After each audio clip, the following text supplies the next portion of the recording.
Hello and welcome. Tonight, Economic and Financial Crimes Commission arrests immediate past governor of Akwa Ibom State, Udom Emmanuel, over alleged 700 billion naira fraud. Over $50 billion investment commitment. That's what the federal government has secured from President Tinubu's foreign trips. And that's according to the Minister of Industry, Trade and Investment, Jumoke Uduwole. Minister of Aviation and Aerospace Development, Festus Keyamo, says the government may shut down the private wing of Nnamdi Azikiwe Airport in Abuja to investigate cases of drug trafficking and other illicit activities. And Ukrainian President Volodymyr Zelensky said his country is ready to work under President Trump's strong leadership to negotiate a peace deal, describing last Friday's fiery meeting as regrettable. And on business, renowned economist Disbak Ruwani predicts fuel prices to decline until June this year. On sports news tonight, ahead of the 2026 World Cup qualifiers against Rwanda and Zimbabwe, Super Eagles head coach Eric Shell unveils his first squad since he was named Nigeria's Healthman in January. And from the nation's capital, President Bola Tinubu appoints Shamsuddin Ogunjimi as the Accountant General of the Federation after a rigorous selection process.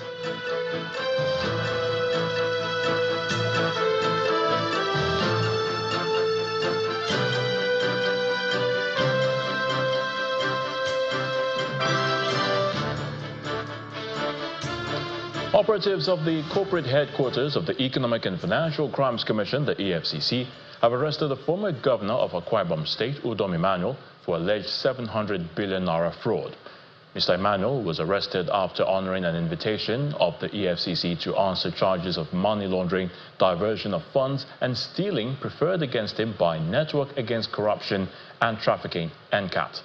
He arrived at the EFCC's office around 12:30 p.m. today. Now, the Commission's investigations have uncovered the withdrawal of 31 billion naira in cash in one single account. The name of the account is Office of the Governor. The money was withdrawn in cash progressively between 2019 and 2023. The petitioner alleged that Mr. Udom Emmanuel received 3 trillion naira from the Federation account in 8 years, but then left a debt profile of 500 billion naira and unpaid ongoing projects worth 300 billion naira. He was also alleged to be unable to account for 700 billion naira.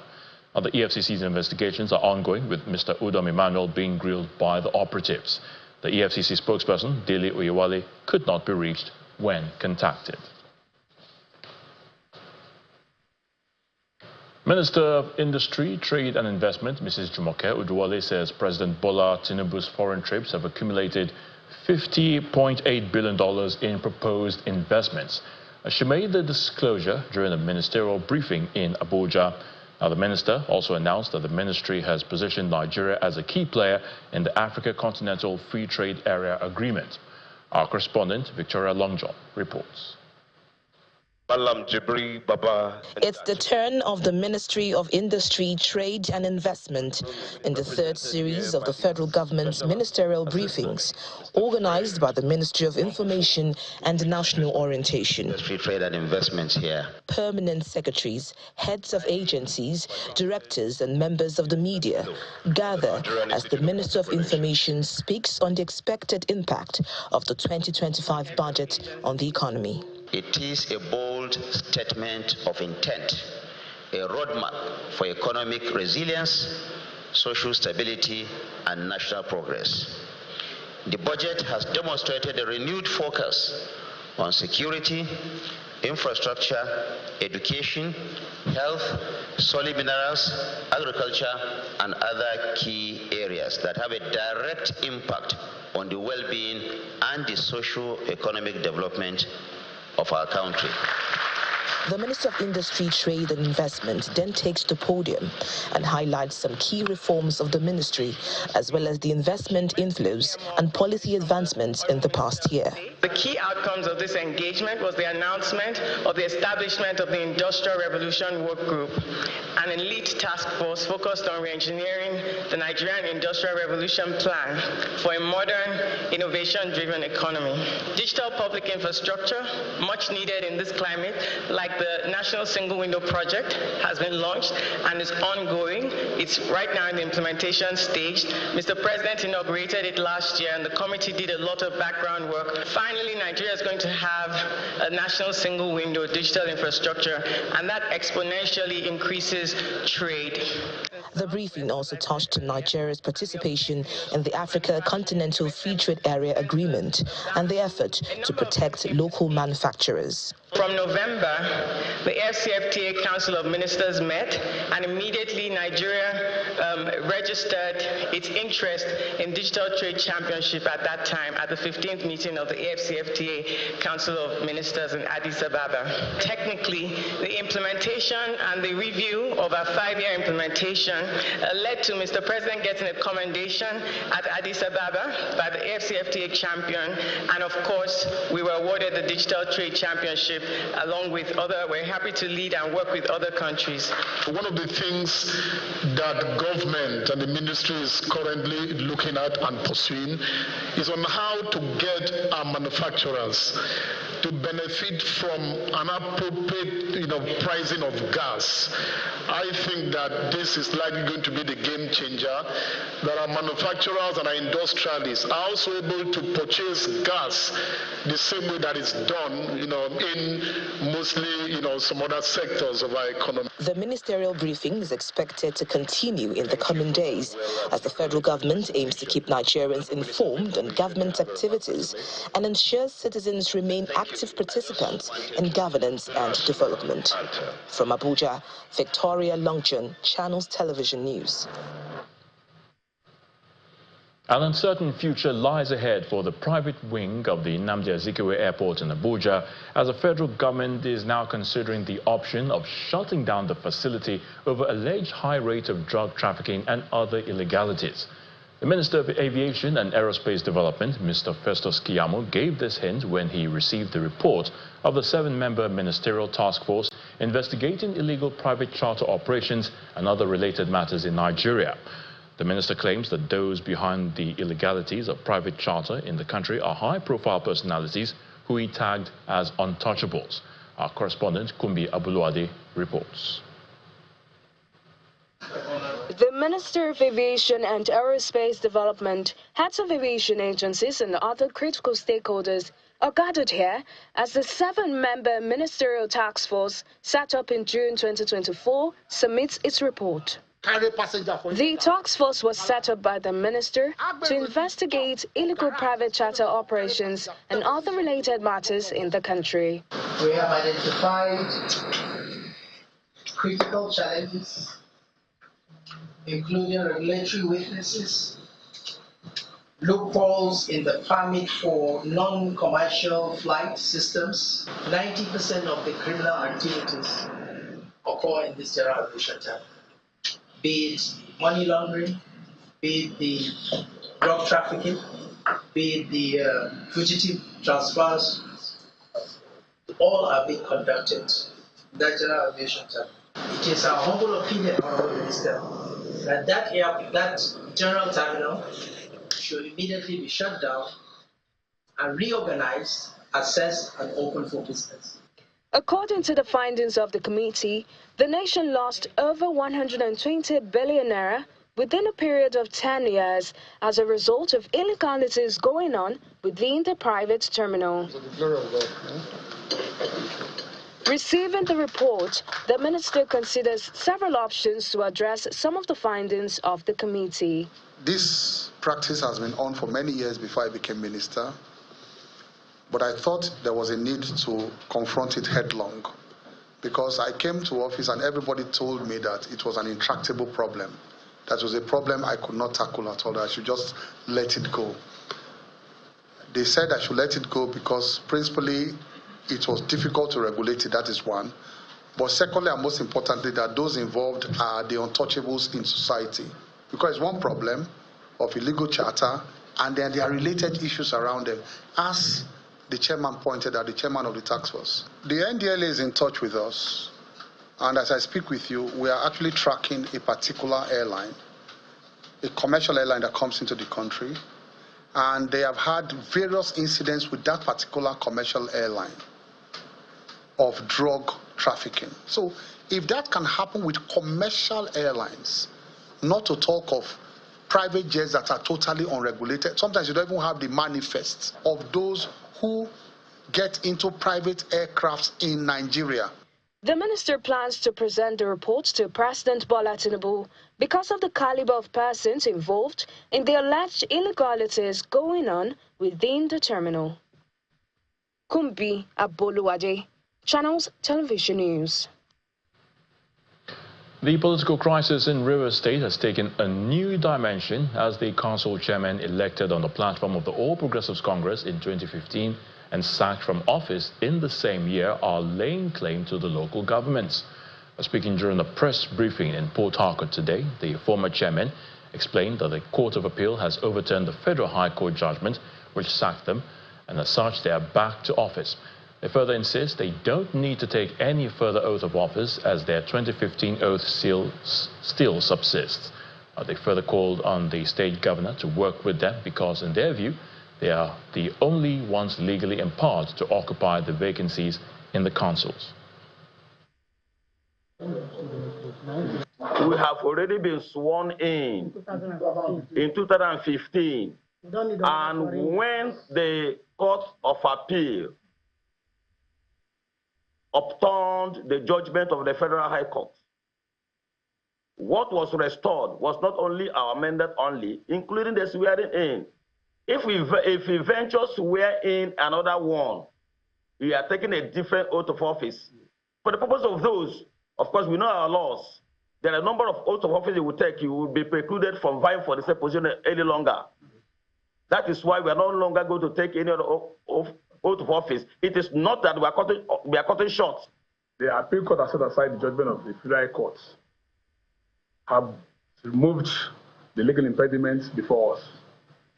What is left is simply administrative bureaucracy. For instance, we had the governor say, asking the HLGs, all right, to take over. I'm sure they're waiting. How do you say, waiting for the CTC of the Supreme Court and other judgments, right?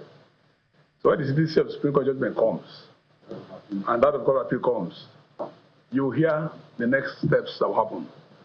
But the point to take home here is that the validity of these councils has been established by law.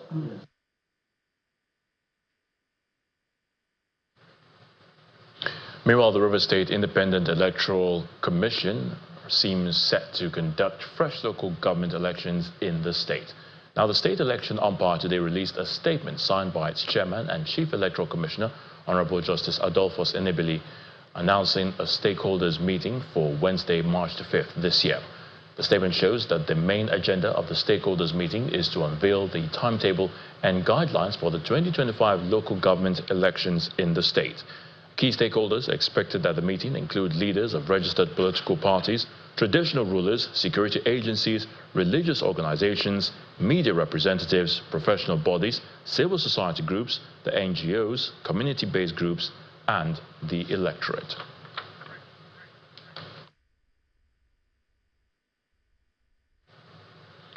In part two, after the break, Imo State Governor Hope Uzodinma charges the new General Officer Commanding 82 Division to sustain efforts at securing the Southeast region.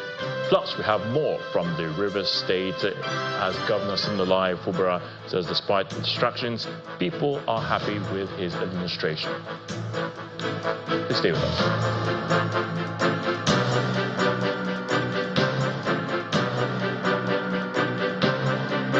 Welcome back. If you have just joined us, you're watching the news at 10 on Channels Television, broadcasting live from Lagos. A reminder of our top stories. Economic and Financial Crimes Commission arrests immediate past Governor of Akwa Ibom State, Udom Emmanuel, over alleged 700 billion naira fraud. Over $50 billion investment commitments, that's what the federal government has secured from President Tinubu's foreign trips, and that's according to the Minister of Industry, Trade and Investment, Jumoke Oduwole. Minister of Aviation and Aerospace Development Festus Keyamo says government may shut down the private wing of the Nnamdi Azikiwe Airport in Abuja to investigate cases of drug trafficking and other illicit activities. And Ukrainian President Volodymyr Zelensky says his country is ready to work under President Donald Trump's strong leadership to negotiate a peace deal, describing last Friday's meeting as regrettable.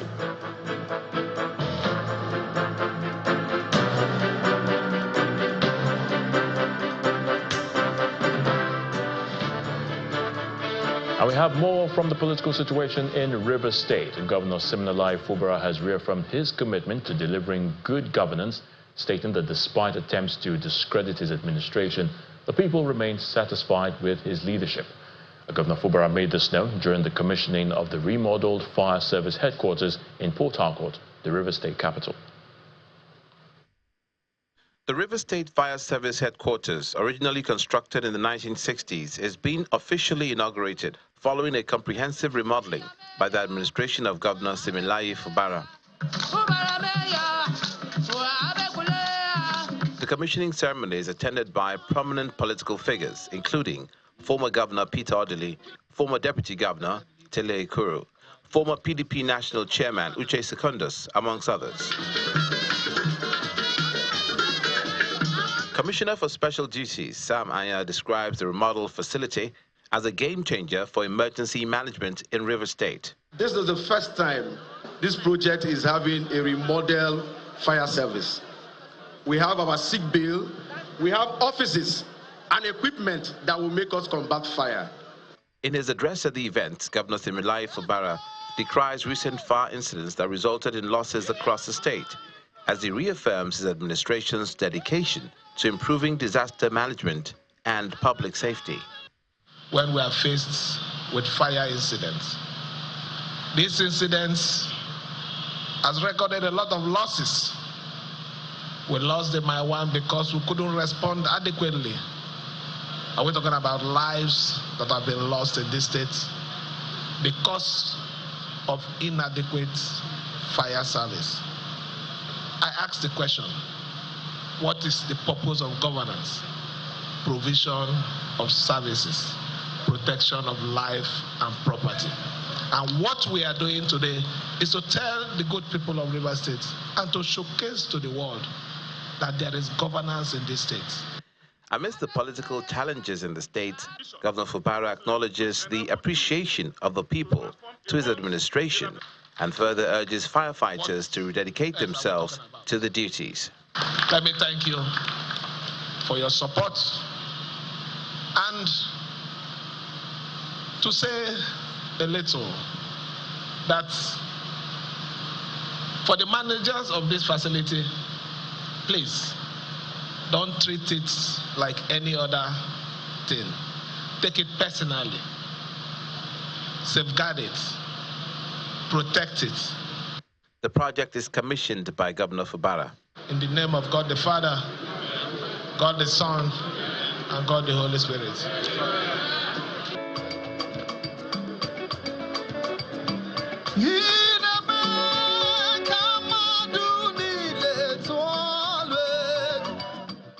Located near Isaac Borough Park in Port Harcourt, the upgraded fire service headquarters now features modern operational offices and newly acquired firefighting trucks designed to improve emergency responses in parts of Port Harcourt local government area.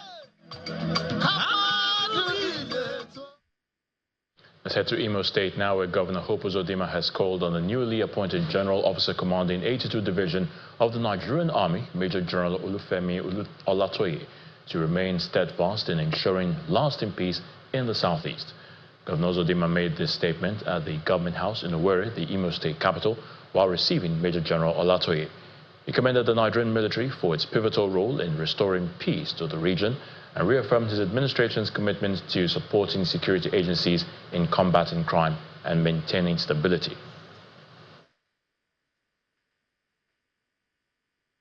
We have observed with gratitude and happiness how lately the officers and men of the various security agencies in the southeast has taken the battle to the criminals,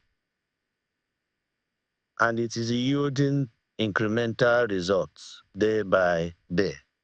Positive.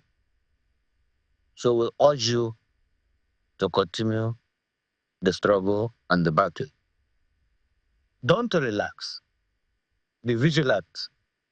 On our own part, we'll give you every support, every cooperation to ensure that the people of Southeast and residents here will have peace and be able to go about their businesses without fear of any molestation. It is our hope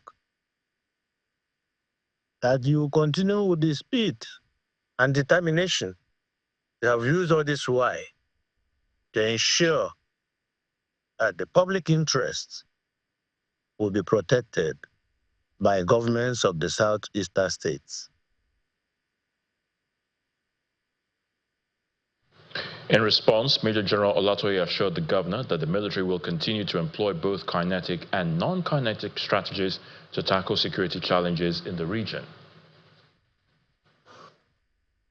It is purely a time for me to appeal to Your Excellency that you should not deter in the coordination of all non-kinetic measures to eradicate all threats to security in Omo State.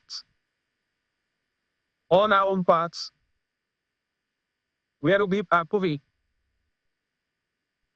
on the kinetic lines of operation. It is my humble submission that we are going to upscale the level of security so that your vision for the development of socioeconomic issues it take place in Davos and Los Angeles. So let's now head to the nation's capital, and Terry Ikumi is standing by to give us the latest from our Abuja studios. Over to you, Terry. Well, many thanks, Ayo. Now, President Bola Tinubu has appointed Shamsuddin Ogunjimi as a new Accountant General of the Federation. A statement by the Special Advisor to the President on Information and Strategy, Mr. Bayo Onanuga, said his appointment, approved today, takes effect from March the 7th this year, the same day the incumbent Oluwatoyin Madeyin will retire. President Tinubu congratulated Mr. Ogunjimi on his appointment and urged him to discharge his duties in the service with integrity, professionalism and dedication to Nigeria's service.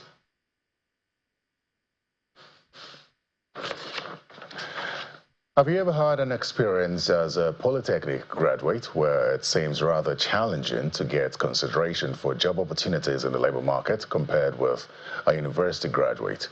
Well, the Speaker of the House of Representatives is leading the charge to abolish the dichotomy and discrimination between bachelor's degrees and higher national diplomas. According to the Speaker, the bill seeks to replace HND with BTech so that graduates of polytechnics will be able to compete favorably with other university graduates. The bill, which was co-sponsored by Honorable Fuad Laguda from Lagos State, also seeks to emphasize the importance of technical education.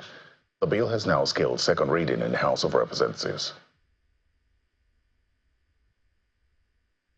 We should move for the abolishment of HND, and in place of it to have Bachelor of Technology as a replacement, so that at least graduates of polytechnics will be able to compete hand in hand with other universities. And at the same time, they are proposing for a hybrid supervision, where the degree component of the polytechnic education will be handled by NUC, while the diploma, ND, National Diploma, will continue to be handled by NBTE.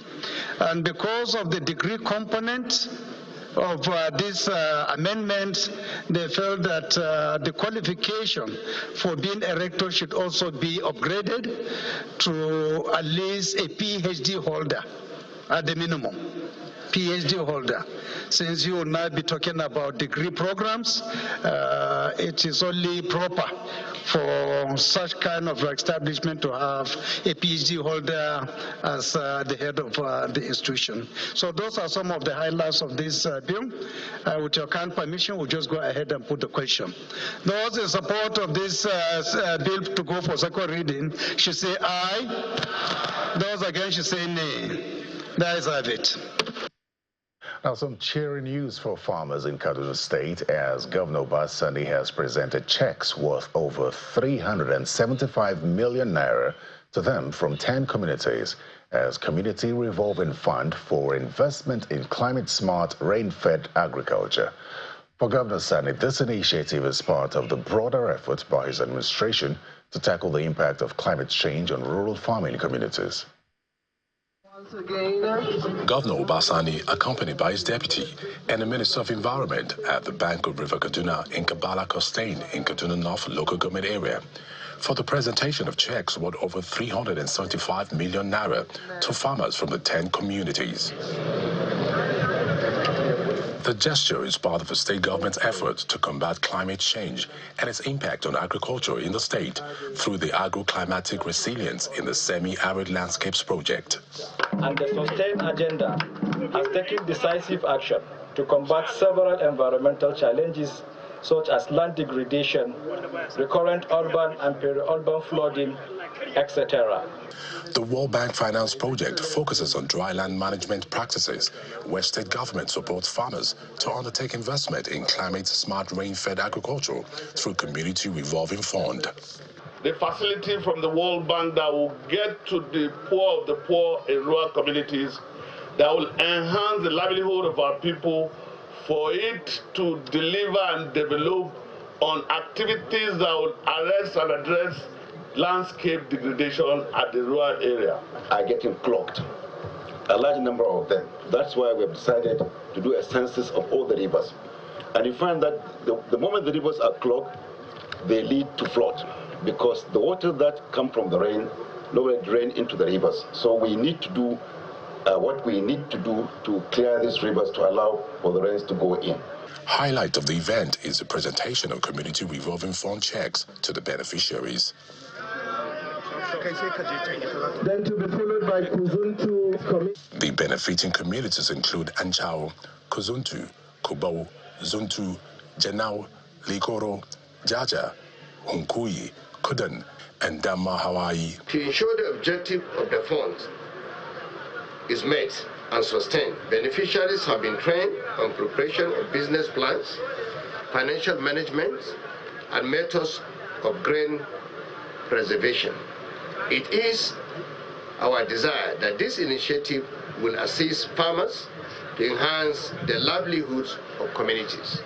The governor then commissions an amphibious excavator meant for desilting and excavation of river channels to increase water flow and minimize flooding of farmlands and houses ahead of the rainy season. The state government also unveiled a 10-year climate change policy that will see the training of 500 women, youth, as well as the production of biomass briquettes as an alternative to wood fuel. Well, still ahead on the news at 10, renowned economist Bismarck Rewani predicts further decline in fuel prices till the middle of the year.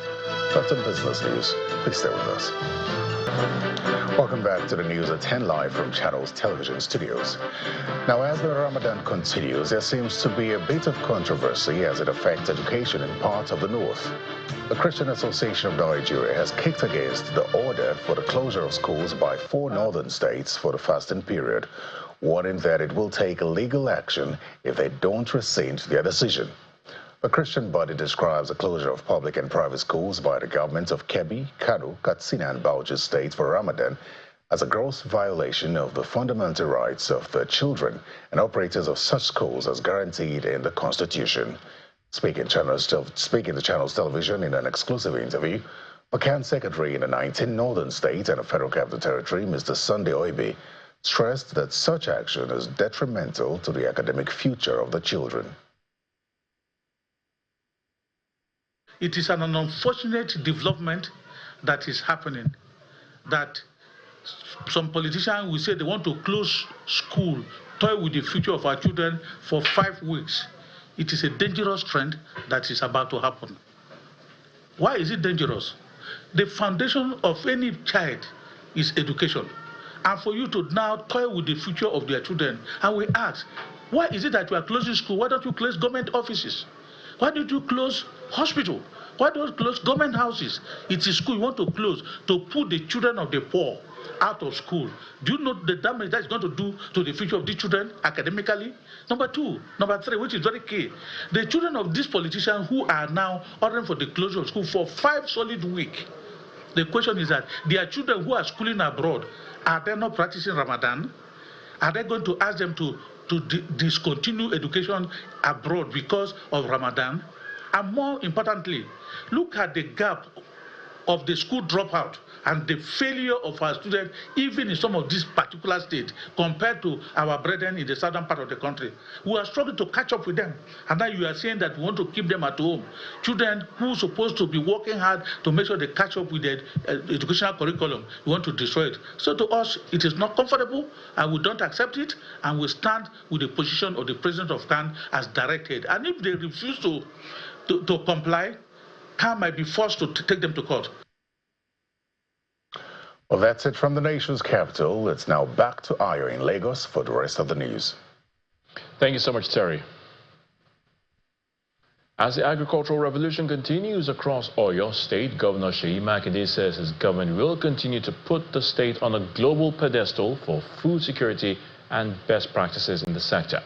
Governor Makinde noted his administration's commitment to doing agriculture differently led to its creation of the Oyo State Agribusiness Development Agency and the subsequent upgrade of the moribund Fashola farms in Oyo to Fashola Agribusiness Industrial Hub.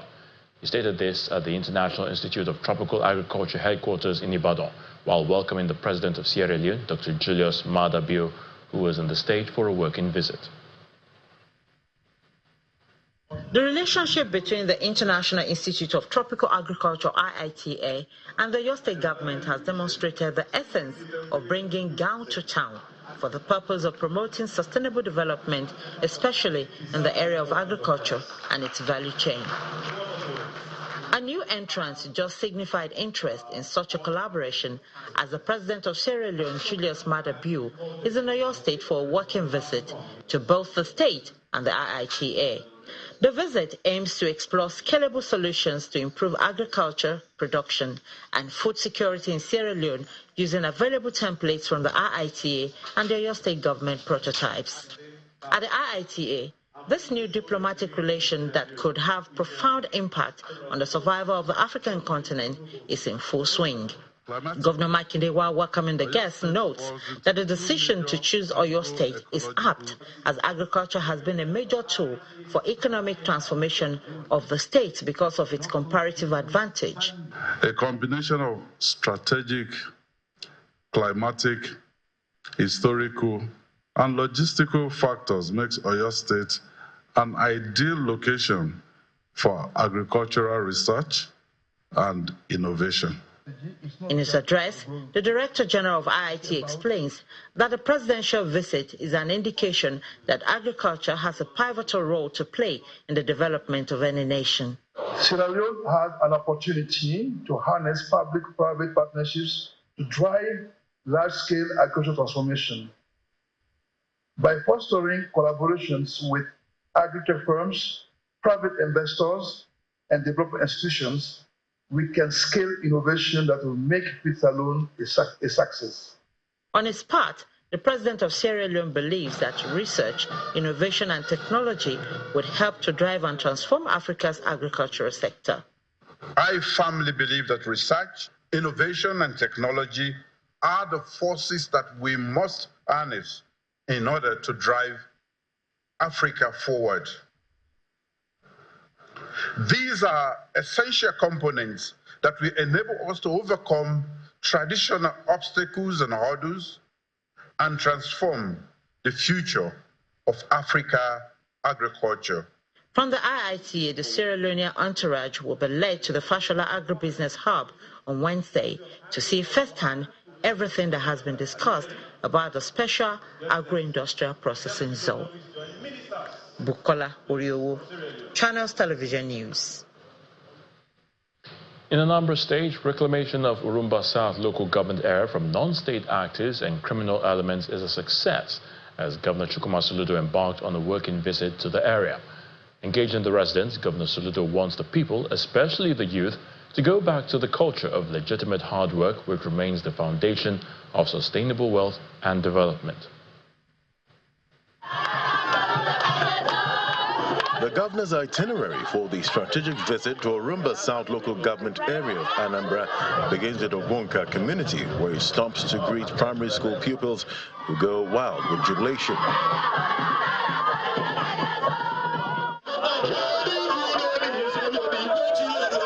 The governor arrives at Umunebo Junction of Wonka, where the residents pour in comments on him for the major infrastructural projects in the area.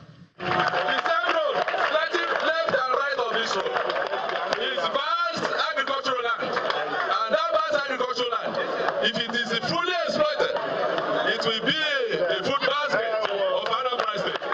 God has brought you at a time like this to cause Anambra to become the light of the nation indeed.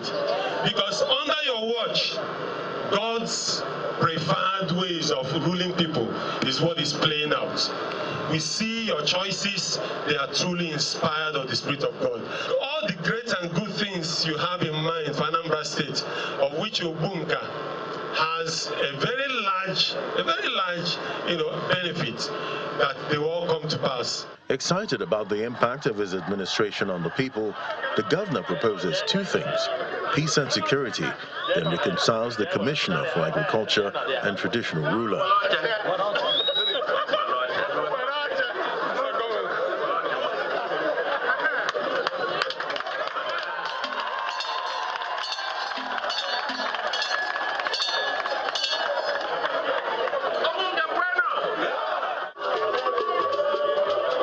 The once deserted Owerri Zukala community is now back to life, and youth-oriented businesses are supported with startup capital.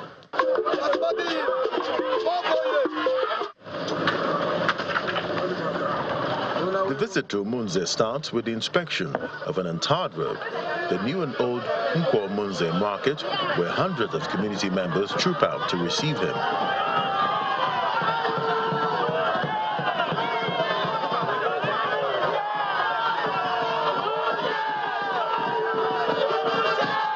We join the youths to join the fight for us to fully reclaim our state as the safest state in the country.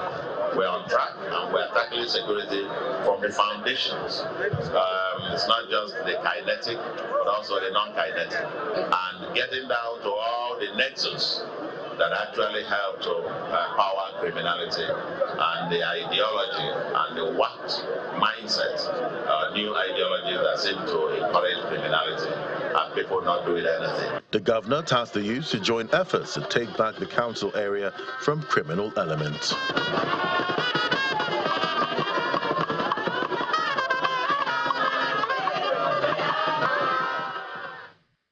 Chairman of Arco Group PLC, Chief Joseph Akpeyi Otwedon, is celebrating his 86th birthday with the launch of his autobiography titled Enduring Footprints, which explores his pioneering role in Nigeria's public service within the midstream and downstream sectors of the oil and gas industry. The event, which was attended by several top dignitaries, also offers invaluable insight into the complex dynamics of midstream and downstream operations, which are integral to Nigeria's economic framework and social representation.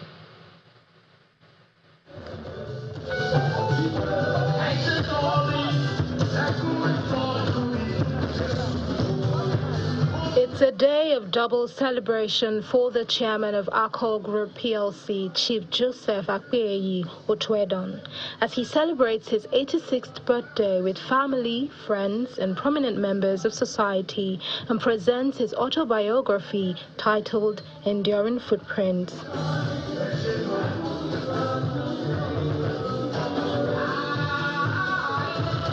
Reviewing the 610-page book, Deputy Vice Chancellor of Management Services, University of Lagos, Professor Lucian Chukwu, says the book is categorized into two major parts, which are made up of 4 well-written chapters, with each section capturing various stages of the life of the celebrant, the culture and the ways of the Shekiri people from the author's perspective. His autobiography, titled Enduring Footprints, is more than just a personal story.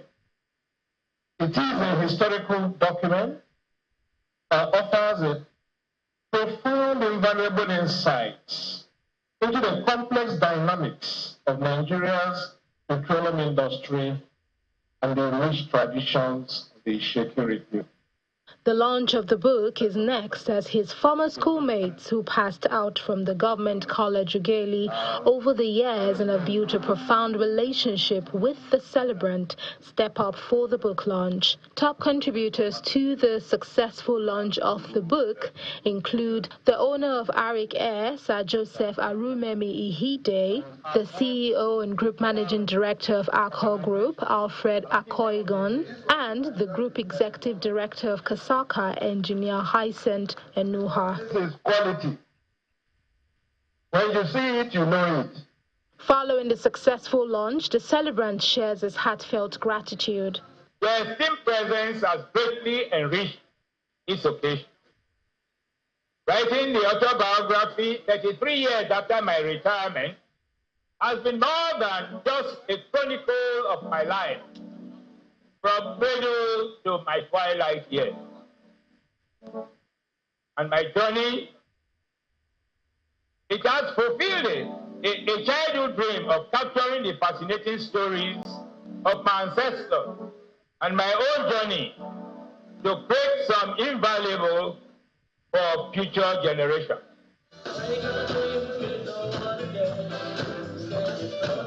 Through poignant storytelling and reflection, the book Enduring Footprints is not just a chronicling of events, it's a testament to resilience, dedication, and the unbreakable bond of family and community.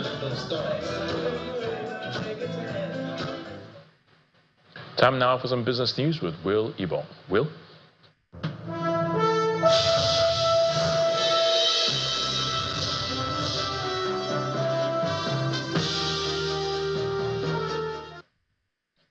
Thank you, today. We're starting with a bit of good news. The Managing Director of Financial Derivatives Company Limited and economist, Mr. Bismarck Ruwani, has predicted that the cost of premium motor spirits, also known as petrol, will continue to drop until June this year. This prediction follows the latest reduction in the price of petrol by the Nigerian National Petroleum Company Limited, NNPCL. According to Mr. Bismarck Ruwani, the recent cut in the cost of the commodity is a welcome development for consumers who stand to, win in terms of the ongoing price competition. In a price war, nobody wins. The consumer wins in short run, then eventually the markets go back to where it is. Among the suppliers, they fight themselves, and somebody dies and the other one survives. But basically, at the end of the day, I think between now and June, until the price leadership is firmly established, and that is what has happened. Dangote is the price leader. He's the dominant player. He has over 90% of the supply. And he's determined to ensure, one, that the price and quality is guaranteed. And he's also determined to ensure that he has uniform pricing across the country. We're using all the resources he has. Therefore, he continues to be able to pass on the cost efficiencies to the market, and also having to support his position as a dominant player with other resources from other businesses he has. So I wouldn't want to be an opponent of a price leader in a market like this. So generally, between now and June, we'll see prices begin to decline. But after June, and things stabilize, depending on what happens in the global markets of oil and global currency markets, we might begin to see some stabilization. Well, it's not so good news for the domestic equities markets as it moves further into red territory as investors sell off stocks in oil and gas, consumer goods. Lady Williams tells us more. Welcome To the Tuesday market close summary, and the week continues in the red as investors take more profit off the table compared to yesterday's over 0.5%, 0.51, 106,000 with the 107,000 level that was lost today at the end of trade. 66 trillion naira, that's for the market cap. All right, let's take a look at the gainers. Now we see Real Estate Investment Trust, NEM Insurance on that counter, with this one topping 9.94%, about 10% at this point, 48 naira 65 kobo. Let's look at the losers chart now. We see Guinea Insurance PLC shedding 10% off its share price. Now we see Dante Sugar here, 36 naira. And they also announced a pre-tax loss of about 270 billion naira. That's for the financial year ending December 31st, 2024.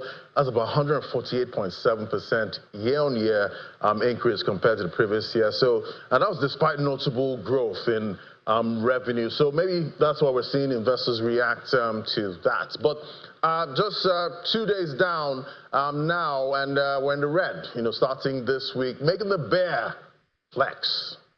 And that's the much you can take on business. It's back to Ayotunde for the rest of the news at 10.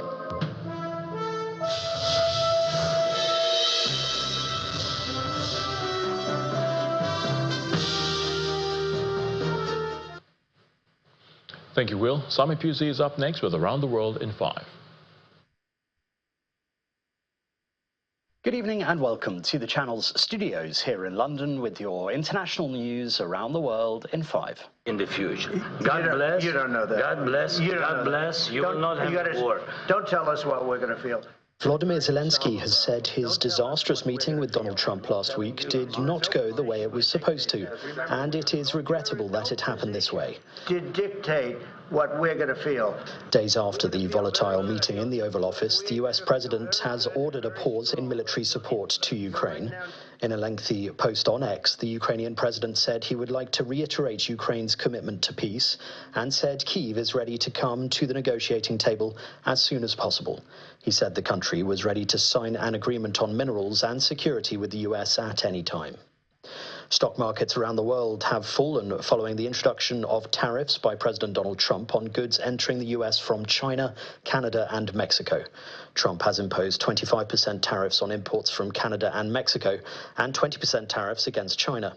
Canada and China announced their own import taxes on US goods, while Mexico said it had contingency plans, sparking fears of a full-blown trade war. The 3 major stock market indices in the US sank following the news, while the FTSE 100 opened lower on Tuesday and stock markets in Asia were also down. Analysts have warned tariffs could push up prices for US households and could also have a knock-on effect on consumers across the world. Canadians are reasonable and we are polite, but we will not back down from a fight. Not when our country and the well-being of everyone in it is at stake. At the moment, the U.S. tariffs came into effect in the early hours of this morning, and so did the Canadian response. Canada will be implementing 25% tariffs against $155 billion worth of American goods. CCTV footage has emerged of the car involved in an attack in Germany moments before it was driven into a crowd in Mannheim city centre. At least 2 people died after being hit by the car in southwest Germany. The Interior Minister of the state said several others were also injured. A 40-year-old German citizen is in police custody. The UN Children's Agency, UNICEF, says armed men are raping and sexually assaulting children as young as 1 during Sudan's civil war. So traumatized are the survivors that some say they have attempted to end their lives. Mass sexual violence has been widely documented as a weapon of war in the country's nearly 2-year conflict, but UNICEF's report is the first detailed account about the impact of rape on young children in Sudan. At least 3 Serbian MPs have been injured after opposition members threw smoke grenades during a chaotic session inside the country's parliament. Politicians were seen on live television clashing with security and launching tear gas in an apparent show of support for student protesters. Demonstrations sparked by a railway station roof collapse that killed 15 people 4 months ago have morphed into a wider movement that poses the biggest threat yet to the Serbian government. One of the injured MPs suffered a stroke and is in a critical condition, according to the speaker. A truck has collided with a bus in southern Bolivia, killing at least 31 people, according to police, just 2 days after a deadly crash claimed at least 37 lives. Officers said the bus rolled some 500 meters down a ravine after the collision, which took place on the highway between Oruro and the highland mining city of Potosi. The driver of the truck has been arrested while the cause of the accident is under investigation. And an art gallery planning what it claims to be the largest ever exhibition of the UK's hobbies said it has had a fantastic response to an appeal for contributions. Wolverhampton Art Gallery will host Come As You Really Are, displaying objects created by hobbyists from people across the UK. Since it launched the appeal in January, a spokesperson said they have received everything from felted animals and knitted creations to model trains and cosplay costumes. They added they were still after more items, especially upcycled furniture, music memorabilia, and items around cosplay and dressmaking. And that's your international news around the world in 5. Now back to the Channel's studios in Lagos.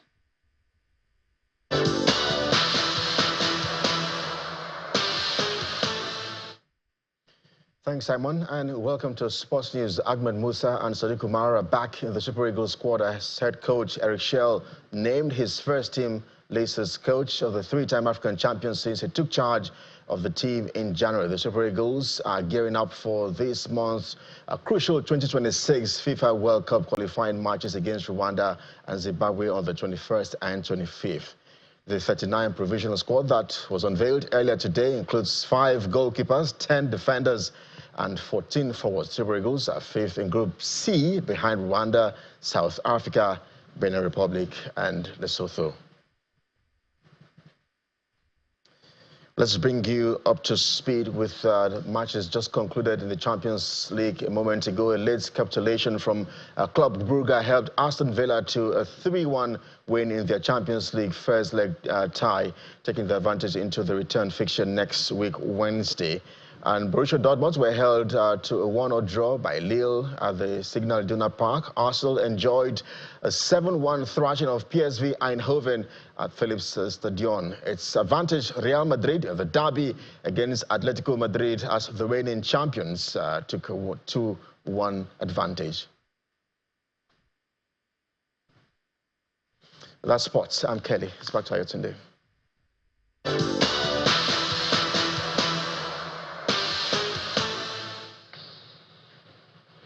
Many thanks, Kelly. And the main news again. The Economic and Financial Crimes Commission, the EFCC, today arrested the immediate past governor of Akwa Ibom State, Udom Emmanuel, over alleged 700 billion naira fraud.